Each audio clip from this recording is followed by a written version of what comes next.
जय जय श्री राधे। पाप का गुरु कौन।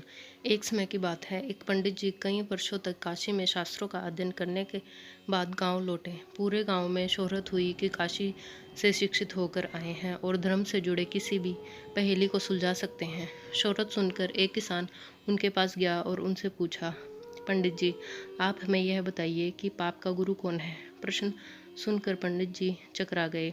उन्होंने धर्म व आध्यात्मिक गुरु तो सुने थे, लेकिन पाप का भी गुरु होता है, यह उनकी समझ और ज्ञान से बाहर था।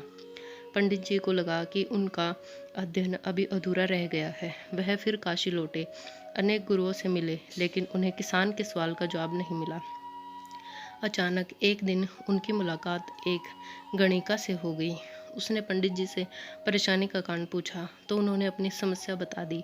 गणिका बोली, पंडित जी, इसका उत्तर तो बहुत सरल है, लेकिन उत्तर पाने के लिए आपको कुछ दिन मेरे पड़ोस में रहना होगा। पंडित जी इस ज्ञान के लिए ही तो भटक रहे थे।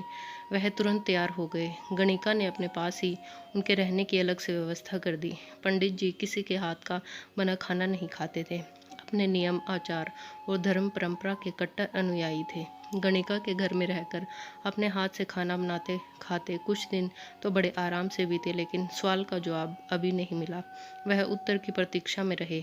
एक दिन गणिका बोली, पंडित जी, आपको भोजन पकाने में बड़ी तकलीफ होती है।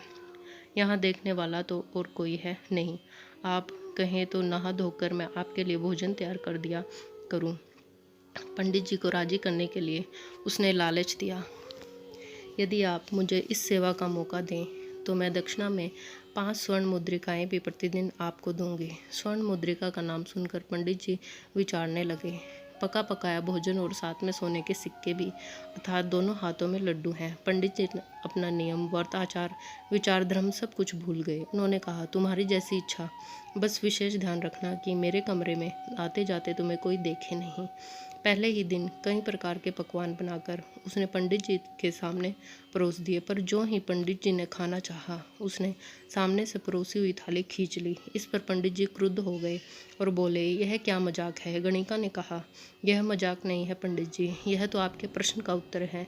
यहाँ आपने आने से पहले आप भोजन को तो दूर किया, किसी के हाथ का पानी भी नहीं पीते थे, मगर स्वर्ण मुद्रिकाओं के लोभ में आपने मेरे हाथ का बना खाना भी स्वीकार कर लिया। यह लोभ ही पाप का गुरु है। शिक्षा, हमें किसी भी तरह के लोभ, लालच को जीवन में अपनाए बिना जीवन जीने का प्रयास करना चाहिए।